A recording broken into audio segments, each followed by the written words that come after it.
On today's episode of That Mental Ginger Show, we are talking to author and student filmmaker Erin Swann. There's lots to like about Erin. She's ginger. She's from my hometown. She's got a good head on her shoulders. And she's got a very bright future ahead of her. I really believe that. So let's get to know Erin and cut straight to the intro. All right, troops.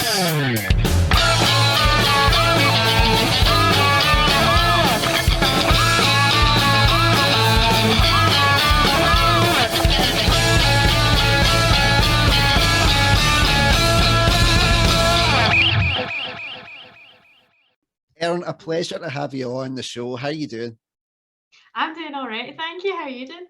I'm not bad. Well, it's also good to speak to a fellow Airdrieonian. Oh, I didn't know you were from Airdrie. Yeah, that's where I was. That's where I grew up. That was where I was raised, and then moved to Coatbridge after I met my wife. She was from East Kilbride, but the back end way near Straven. So I was like, right, compromise. We'll head to Coatbridge, and she's like, that's not much a compromise. It's much closer to your family than mine. And I'm like, yeah, but yeah, it's further away from the farms. You're okay, don't worry. But yeah, so whereabouts in Airdrie? What do you live in now? I'm not in Airdrie just now. I moved to Ayr for university. Oh, right, UWS? Yeah, UWS. Yeah, you can hear the Airdrie accent started to disappear. When I go back home, it's right back out. Yeah, it's like my brother-in-law, like my wife's brother, like he moved down to Hull, like when he met his now wife, and he speaks with a Hull accent down there. But anytime he comes on the phone to us or we come down to visit, he defaults back to Scottish, and his kids can't understand him. Yeah. It's brilliant. Yeah. It's like you switch in between two. Like one accent I'm usually hearing, and like you speak more properly. Then as soon as you're back in Airdrie, it's like you're rolling all the R's and you're talking all the slang. Yeah, well, we should all go. All right, man, how you doing? We've been up to my yeah. Oh yeah, that rings bells. Definitely. Well, yep. You can take the people out of Airdrie, but you can't take the Airdrie out of the people. Oh, absolutely. Yeah, I used to call it little Ibrox. Yeah, well, I know that's how I got beat up so much. I was a Celtic fan living in Airdrie. Oh God, the scandal. Yep. Scandal.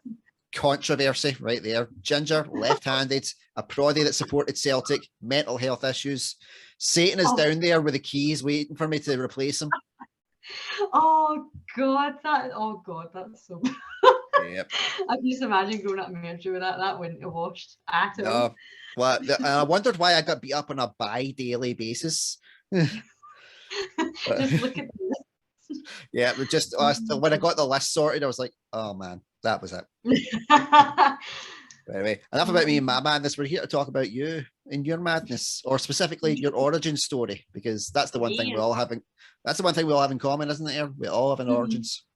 So for my faithful followers, please tell us your origin story. So I come from Airdrie, and I grew. I'm trying to think.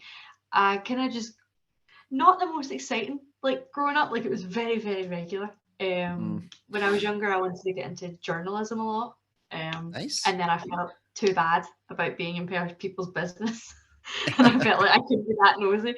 So I was like, nah, I'll change career. I know. In fairness, that's the type of thing that I never thought I would be doing this, like podcasting and stuff, where I am essentially the Isa of the internet. Well, where I'm just asking everybody every question under the sun, and they're just like, "All right," but yeah, you'll never know where it could take you. Yeah, you never know. Like when I was trying to do journalism when I was younger. I mean, like young, as in like 9. Instead of like actually researching proper stories, I made up ones, and I found like it was way easier to write. Like imagine stuff. Imagination instead. Yeah.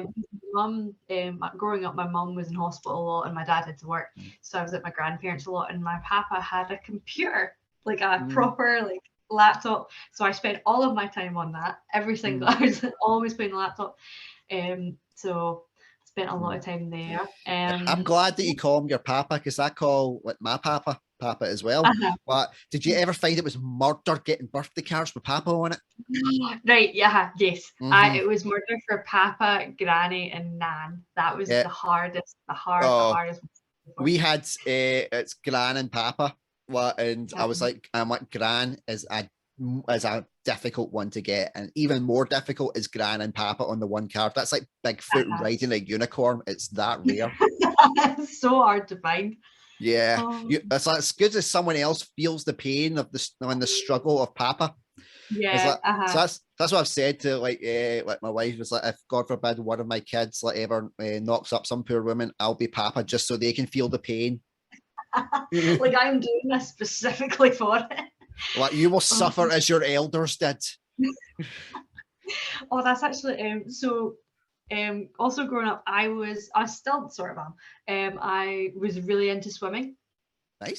Purely because I have cerebral palsy. And the physio recommended that I get into swimming. And then fast forward a couple of years, I say quite a lot.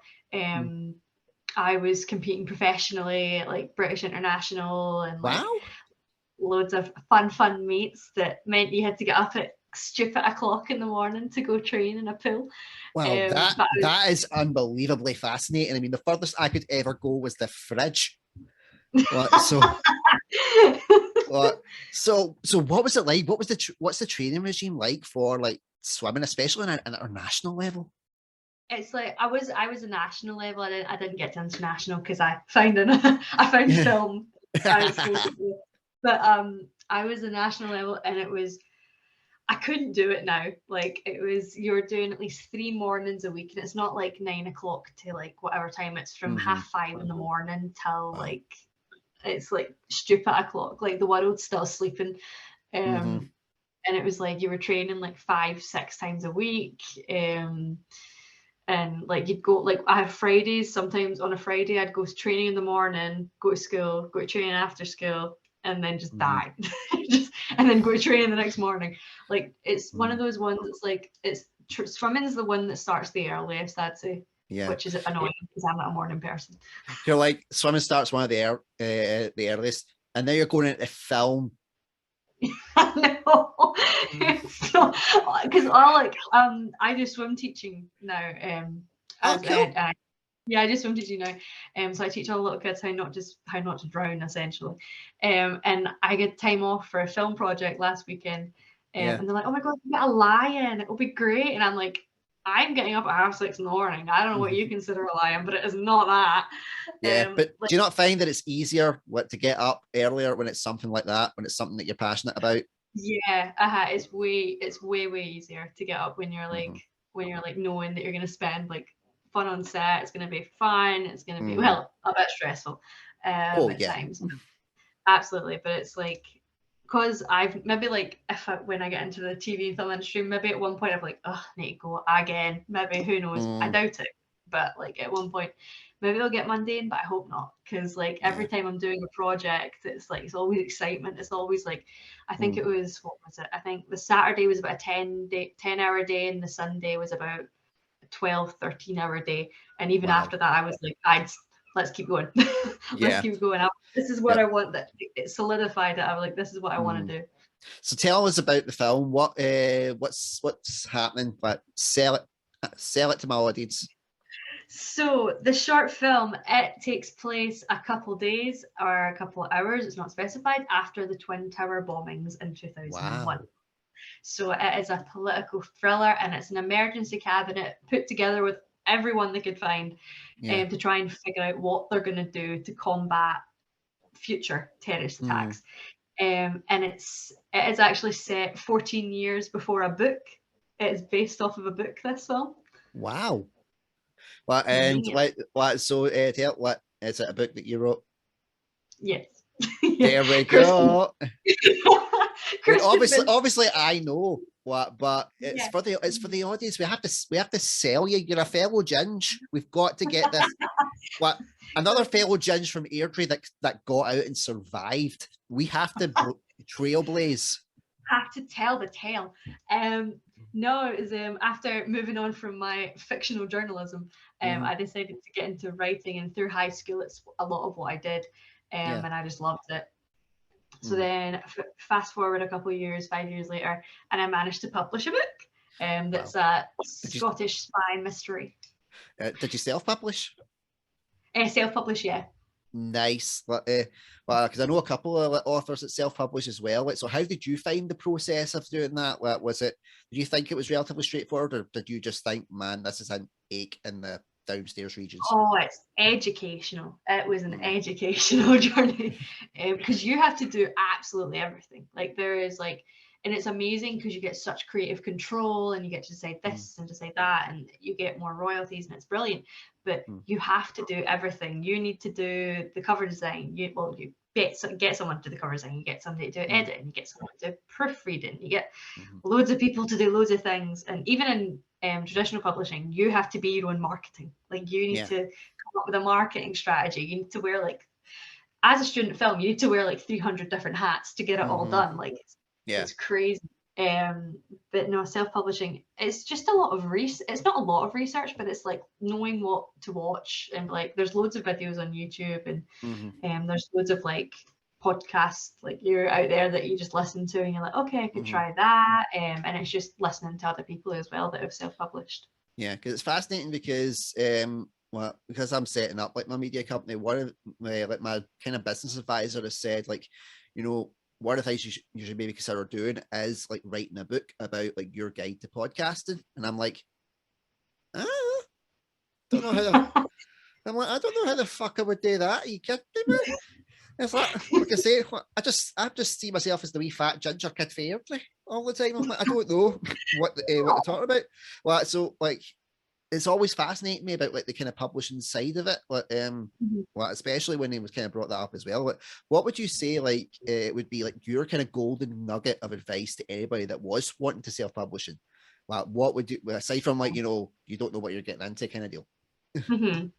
Honestly, I think if you want to get into self-publishing, I'd just say definitely just know what you're researching, because money can fly out the window like so fast. Like I was really fortunate. I had a really lovely editor, Sam, and she gave me a discount because I was a student at the time. I'm still a student, but because I was a student. But the amount it costs for like an editor, and rightly so, because they do per word and they do an amazing job. But like the amount it costs for an editor, the amount it costs for a cover artist, like the amount it costs for everything. So just be smart about like financially about it, and don't go into it thinking you're going to publish a book for £200, because that's not going to happen. I mean, you might be able to somehow, but it's be very kind of realistic financial wise. That's my advice. That's very good advice, especially for anybody that is considering like publishing. What are the royalties like? Because I mean, I know from when this channel got monetized, and everybody was like, "Well, hey, you're in the money now," and I just felt like going, "Bullshit." But I'm just like, if I'd say that, I'm like, they won't pursue the dream. I'm like, keep dreaming, guys. You will get there with hard work, but it's not exactly, you know, the easiest. So what's it like, kind of the royalty size for you? Did you look at it and go, well, that's shit, or were you like, well, hey? Like, see, the thing is, right, a lot of people think that if they publish one book, that's it, they're set for life, that's it. That's not how it works. That's definitely, unless you're on a New York Times bestseller list, unless you're on these bestseller lists, you are not going to see like crazy amounts of money for that one book that you publish, unless you have like a massive, like, see if a YouTuber done a book, that's going straight onto the New York Times sellers best list because it's them. So unless you have like a best like selling book within this certain amount of time, you're not going to get a crazy amount of income from it. And one of the things that I did to kind of like try and further getting the book out there a bit more was that I made like these kind of packages that went along with the book. So and like in like one, you'd have the book and you'd have like because it's spies and stuff like that, it was like a brown case file with like evidence folders and like character, and you had like items in it with like within the evidence folders, you had like items in it that were completely canon. You had like this went along with the book and this went along with this, and just to make it that bit more of like an immersive experience sort of thing. And I ended up, for like Christmas presents, I got quite a few for like just Christmas presents and stuff like that, which was weird enough that it was so weird. I'm like, my book is going to be someone's Christmas present. Like that was mind blowing to me. Wow. But like it's one of these things. It's like everyone thinks, okay, I'm going to publish a book and that'll be it. I'll be set. But a lot of even traditionally published authors that I found out, they weren't set to just write for the rest of their career, just to be a writer until like their third or like fifth or sixth book. Like they were still doing their day job when they published 2 books already. So it's not something that people go into for the money, essentially. Like, yes, the royalties are better than traditional publishing, but still ultimately, unless you have like other multiple streams of income, you cannot just solely be a writer from your first book. Yeah, and it's something that a lot of people that aren't in the arts don't really understand, that it's all about diversifying your income streams. But because if you're a 9-to-5 job, it's like, okay, that's your wage, that's your monthly wage, right? That's fine. And then if you get like a second job on top of that, they're like, oh, you're greedy. Whereas like people in our industry, they've got to have like a minimum of like 3 or 4 ways to possibly make income, even if it's the smallest amount. To make it. I mean, in my case, like, I've got like the tiny revenue that I'll get from this. I'll have the revenue when I go into my presenting. As like, if I'm lucky to get like the funding and stuff for Ginger Media, I'll be trying to make money through that. I've been trying to punt my podcasting experience to businesses and be like, right, your business is shit. This is how the podcast can help. Yes. Obviously, I'm working on my wording. Oh yeah, just review that a little bit. Yeah, just a little. But the difference with you is that you'll be able to say, the movie based on the book by.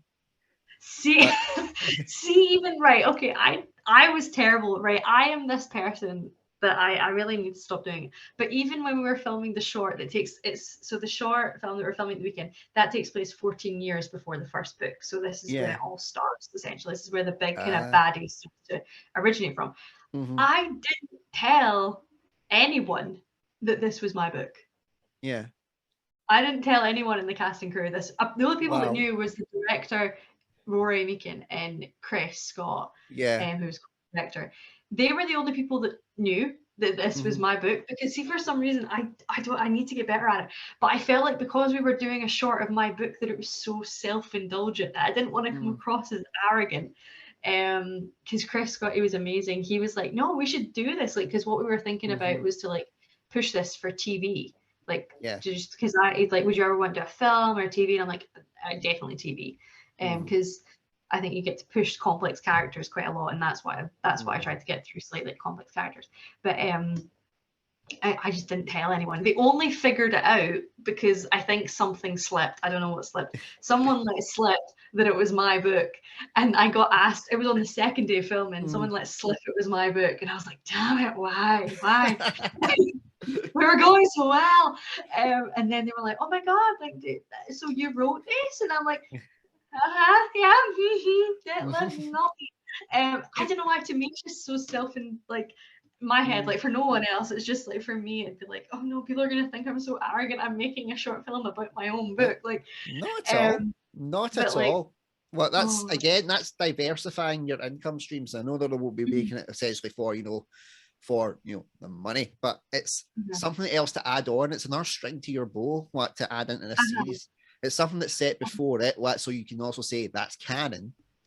Before people start, canon. The short's completely canon. Yeah. Before they start, like, people start making their own like fan fiction kind of stuff, and you'll end up being like a cooler J.K. Rowling.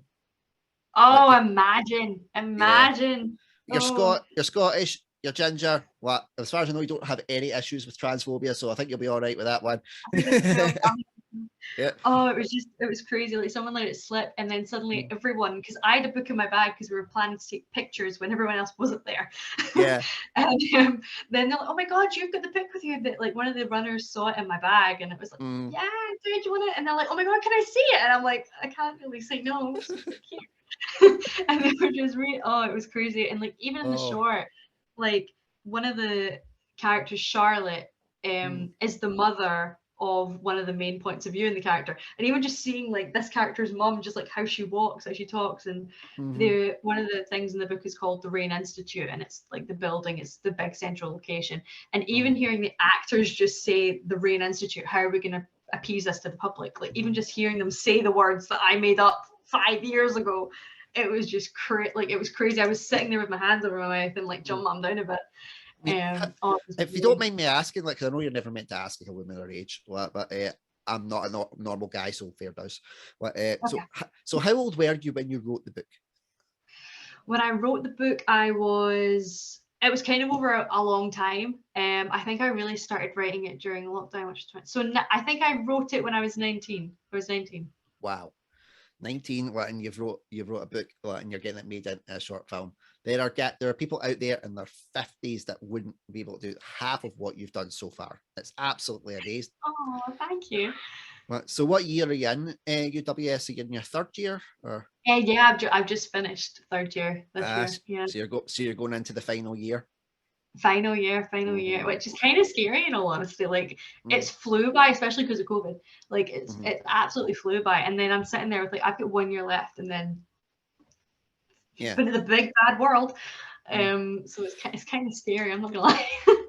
It can be like, but I mean, take it from someone who has no education, like at all, like no uni anyway. Like I got my HND in acting performance. That's the closest. Oh, nice. Yeah, I was a Coatbridge College boy before it became New College Lancashire.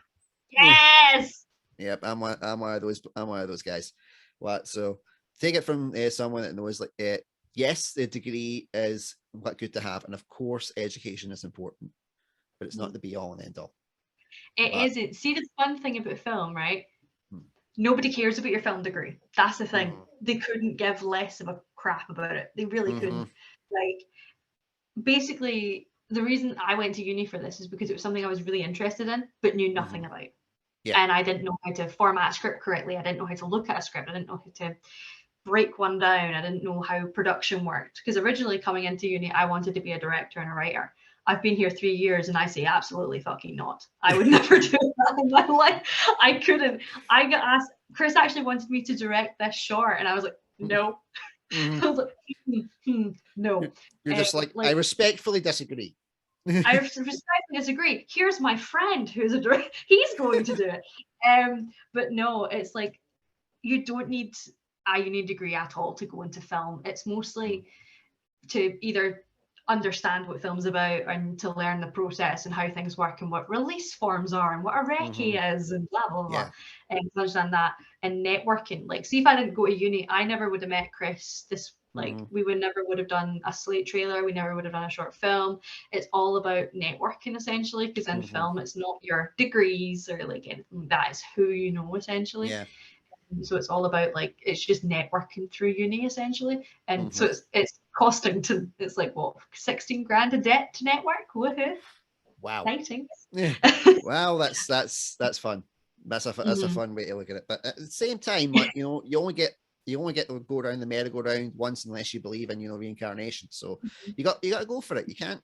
Your debt's not going to come with you when you die. It's not like you're going to get to the gates and they go, oh wait, you were still 16 grand in debt from your student loan back when you were 23. Okay, going to hell. No, they wouldn't give a crap about that. No, they wouldn't. They genuinely wouldn't. Definitely not. And again, take it from someone who has absolutely jack shit clue about anything really in the industry. But I've been able to secure these great guests, such as yourself and and all the great guests I've had beforehand as well. And I've just been so honored and kind of humbled by it. And I still keep looking at really? Me? Come on. What are you talking about, man? It's good. It's something that I see guys with degrees all the time and they're making someone's fucking coffee with that degree. Or making the tea for the guy that makes the coffee. And you look at it and you just go, as much as I do believe that having a good education is important, if it's not entirely vital, I would rather, for my own kids, when they grow up, I would rather they were doing something that they loved, and not needing to worry about being in their education system or having to make money to get a job and get out on their own, than them feeling miserable. I would never want that. That's what my parents were like, which was amazing. My dad, my mom and dad, they never went to university or anything like that. But see, when it came to university, not university, when it came to high school exams, they were see if you fail, the world's not going to end. It's going to be fine. And like, I think I got a D in something and I felt horrible. And my dad went, but yeah, look at all the other grades you got. And like, they were so like, they've been so supportive of this whole thing. And like, even through high school when like I wasn't doing that well or like, doing that, they were saying the same thing as you. It's the education, it's not the end all and be all. There's like more, there's more out there than finding a dot on an imaginary line and saying, right, you get a B for that, or like blah, blah, blah. There's more, as I've learned as well, there's more to high school than high school, essentially. Like you leave high school, you never think about it again. It's like, it's gone, it doesn't matter. It's crazy. But no, like that's what my parents were like, and it made my life less stressful because I am my ultimate critic. Like, see if I get I got a C in something and I'm like, no, I failed. Like that's no, I wanted this. And like I'm my harshest critic. I think like everyone is, they're the harshest critic. But my mom and dad were amazing because they were, even with when I like didn't get the results I wanted, they're like, but yeah, like you got like B's and A's and all the other stuff. You only get one D, that's fine. But to me, it was like, no, that's a D. That's ruined everything. So I was a dramatic teenager. I know. Oh, don't worry. I'm still a dramatic 35-year-old. It's fine. Well, I'm going to aspire to be a dramatic 35-year-old because it's a fun way to live, in all honesty. Yeah, I'll be dramatic even when I'm on my deathbed. I'll be like coming up with all these lies about my life. So when I drop dead, they'll be like, go and check in. Wait, is that true? Was he really Mr. Blobby? All that kind of stuff. And I'm like, not a chance. I'm like, I've hidden $1 million and. Oh, I need to do that. I want to do that. I saw this thing that was like this. They'd arranged a funeral, and the guy and the family wanted to like, they hired actors in massive SUVs to attend the funeral. So like it was like a mobster or something like that, or like a massive crime person. They had like actors and security. He worked for TSB. Like I want to aspire to be that. That's what I want to be. That's what. See if I die. That's what I want. Wow, he probably got a better funeral than TSB actually got.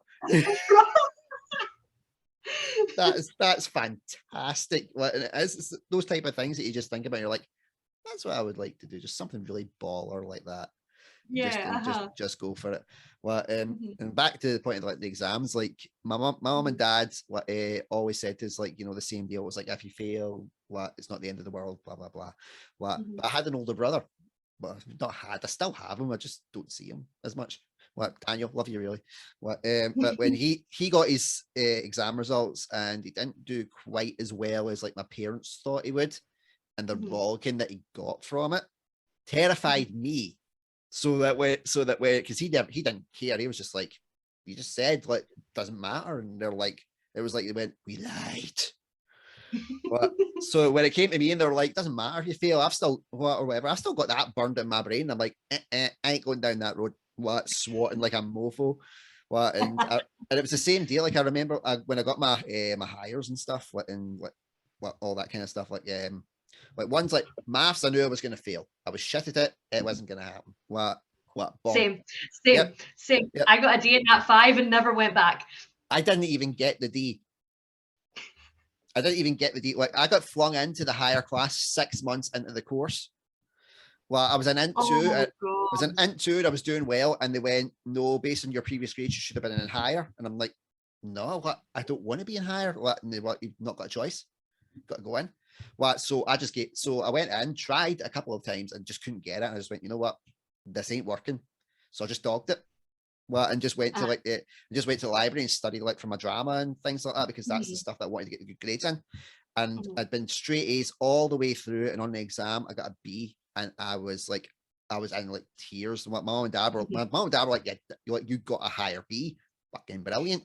Well done. But I'm like, no, not good enough. Couldn't even enjoy it. And then I got the letter through that they'd appealed for me and it had been successful, and I got the A, and I was like, now I want to celebrate. We don't have any money. Yeah. What? Oh yeah. See, there's just the pressure of exams though. It's like crazy. Like you have like in 4th, I think like see 3rd, 4th, and 5th, you're so stressed, and then 6th, you've got an unconditional. It's the least stressful thing if you're going to an unconditional uni. But if you've got a conditional, because a few of my friends had conditionals, and I've never seen them so stressed in my life. Like pacing, like test me, and I'm like, you're gonna drop in a minute. Like calm down.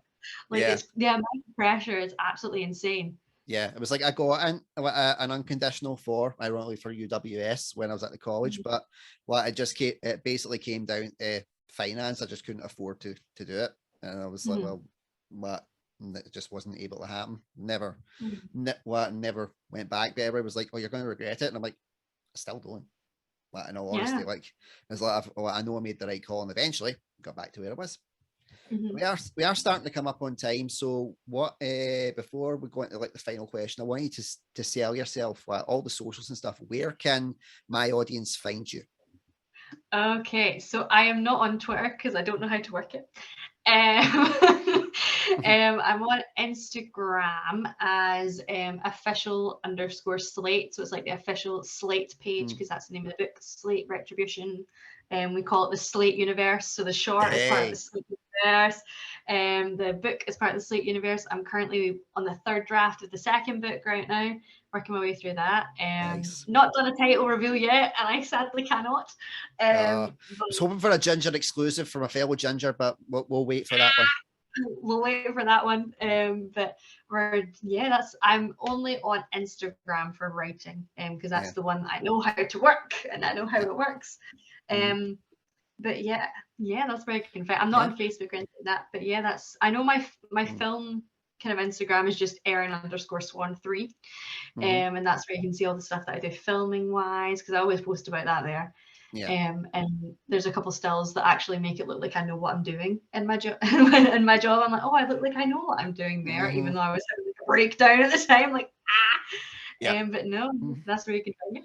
Right, that's fair enough. And for anybody that's watching, the links will be in the description below. So please go and follow if you haven't already, because, well, what are you doing? Go and follow. This is an aspiring Scottish author / filmmaker / universe creating genre person. This is what's gonna this is what we need in Scotland. Come on, let's get this.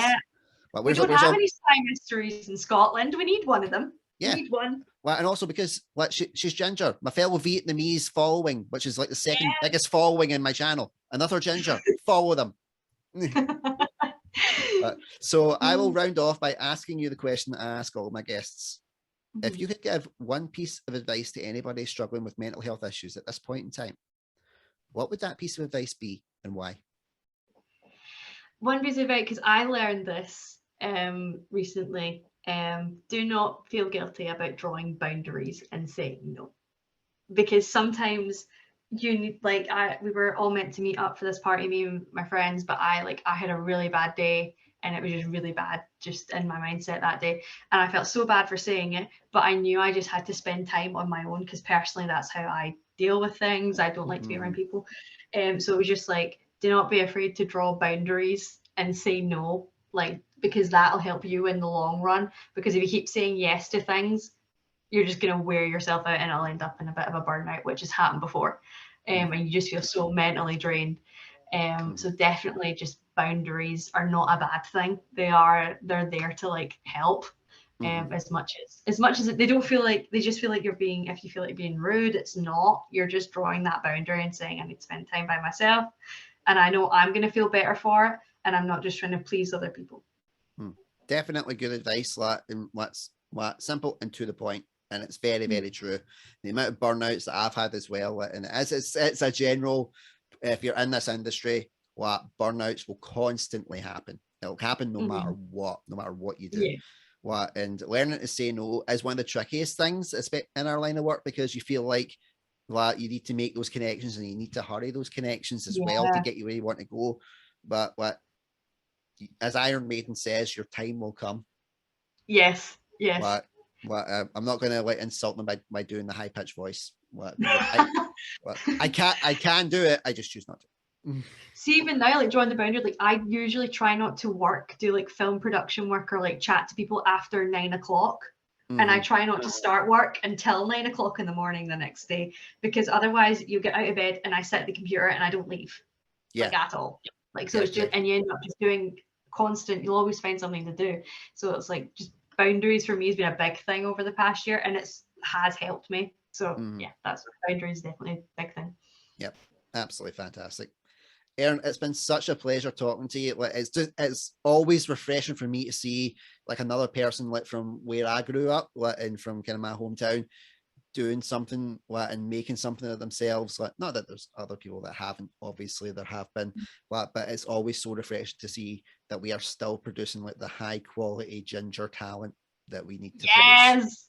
Yeah, no, thank you so much. Like, this has been so fun. Like, and it's been so fun. Like, Airdrie, you know Airdrie. It's not got a lot in it. Like, there's not much.